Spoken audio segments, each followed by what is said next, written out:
वो भारतीय, उनके लिए एक बड़ा झटका है। एक नहीं, एक से ज्यादा कई झटके हैं। बहुत से लोग पढ़ने के लिए अमेरिका जाते हैं, बहुत से लोग नौकरी करने के लिए अमेरिका जाते हैं। दोनों तरह के लोगों के लिए ही यह खबर बड़ी है। अब देखिए क्या किया है ट्रंप ने। ऐसा क्या हुआ, अमेरिका में H-1B वीजा पर काम कर रहे कर्मचारियों की मुश्किलें बढ़ सकती हैं। पहले नौकरी जाने के बाद होता क्या था, लोगों को 60 दिन की मोहलत मिलती थी। वहां नौकरी चली गई, 60 दिन दूसरी खोज लीजिए। मतलब बिना नौकरी के भी 2 महीने तक H-1B वीजा एक्टिव रहता था।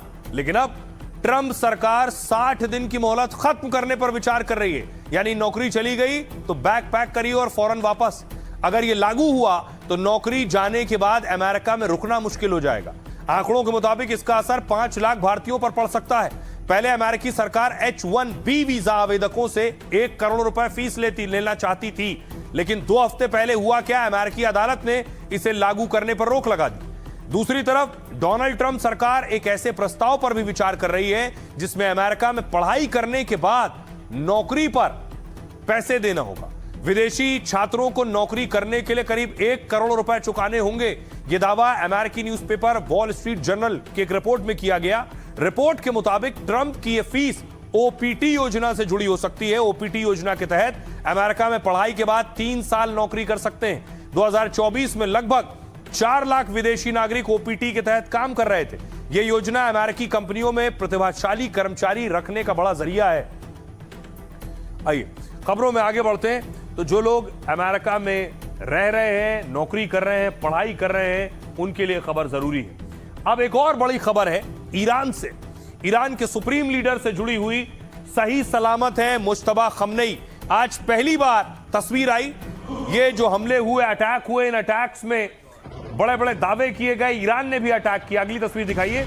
देखिए कैसे मुश्तबा खमनेई की पहली तस्वीर आप देख रहे हैं इस वक्त। अब तक इसके अलावा कोई दूसरा वीडियो उनका आज तक सामने नहीं आया। ट्रंप ने कहा मुश्तबा नहीं बचे हैं। अमेरिका की अलग अलग एजेंसियों ने, न्यूज एजेंसियों ने दावा किया था मुश्तबा खमनेई की मौत हो चुकी है, लेकिन पहला वीडियो खमनेई के बेटे मुश्तबा खमनेई का सामने आया है। मुश्तबा खमनेई उस घर में मौजूद थे जहां खमनेई पर अटैक हुआ था।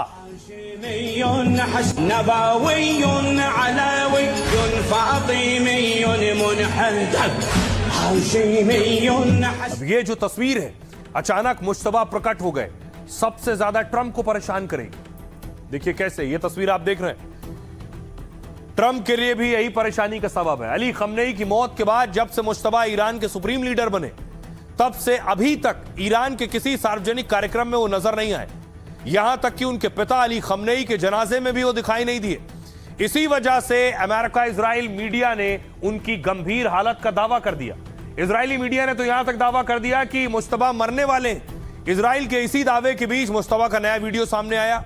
12 सेकंड के इस वीडियो में वो कुछ लोगों के साथ बातचीत करते दिख रहे हैं और कहा जा रहा है ये लोग उनके सलाहकार या ईरानी अधिकारी हो सकते हैं, जिनसे वो ईरान के मौजूदा हालात को लेकर चर्चा कर रहे हैं। हालांकि ये स्पष्ट नहीं है कि वीडियो ईरान में कब और कहां बनाया गया।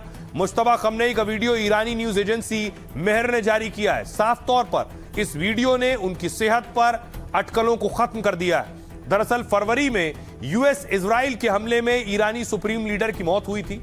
उनकी मौत के बाद 56 साल के मुश्तबा को ईरान का सुप्रीम लीडर बनाया गया और मुश्तबा खमनेई ईरान के पूर्व सुप्रीम लीडर अली खमनेई के दूसरे नंबर के बेटे हैं। सर्वोच्च नेता बनने से पहले वो ईरान में किसी आधिकारिक सरकारी पद पर नहीं रहे, लेकिन फिर भी उन्हें ईरान की सबसे शक्तिशाली शख्सियतों में गिना जाता है। ईरान की खुफिया एजेंसी और IRGC के शक्तिशाली धड़े पर उनका प्रभाव रहा है। उन्होंने IRGC में सेवा दी है और ईरान इराक युद्ध में भी हिस्सा लिया था।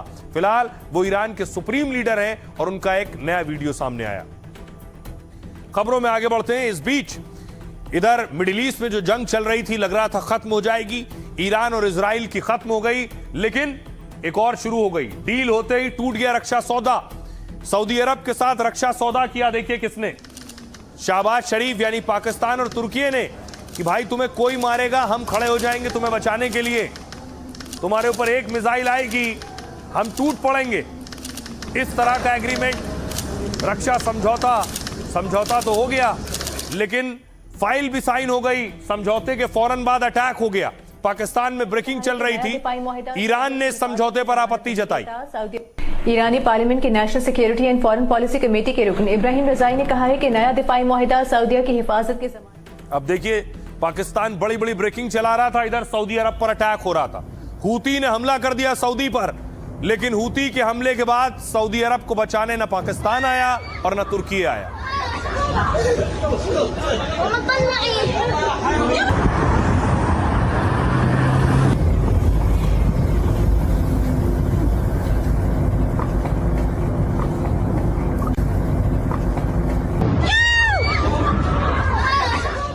अब देखिए जरा, आपको बताऊं कि कैसे सऊदी अरब पर अटैक हुआ और कैसे डील तबाह हो गई।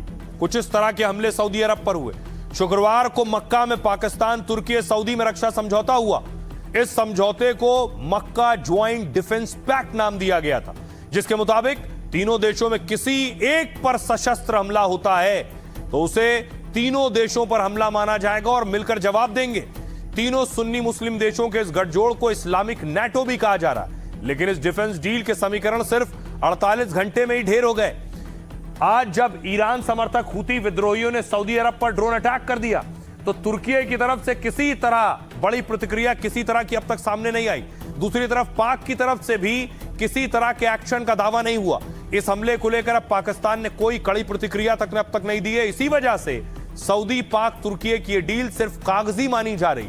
इससे पहले इस डिफेंस डील को लेकर ईरान ने कड़ी आपत्ति जाहिर की थी, जिसके बाद तुर्की के विदेश मंत्री ने इस डील पर स्पष्टीकरण जारी किया। तुर्की के विदेश मंत्री ने कहा यह समझौता ईरान या किसी देश के खिलाफ नहीं है। उन्होंने इस डिफेंस डील को सिर्फ एक रक्षात्मक प्रकृति का समझौता बताया था। फिलहाल सऊदी पर हमले के बाद अब तक पाक, तुर्की की प्रतिक्रिया नहीं आई है सामने। सुनिए क्या कुछ कह रहे हैं डिफेंस एक्सपर्ट। युद्ध के दौरान किए गए समझौते टिकते नहीं हैं।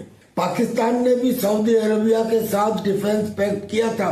ईरान ने सऊदी अरेबिया पर हमला किया, पाकिस्तान चुप रहा। यानी कि मुझे लगता है कि ये जो समझौते किए जाते हैं, जैसे ईरान ने कहा कि ये कागज पर हैं और कागजी समझौते आने वाली मिसाइल को नहीं रोक सकते।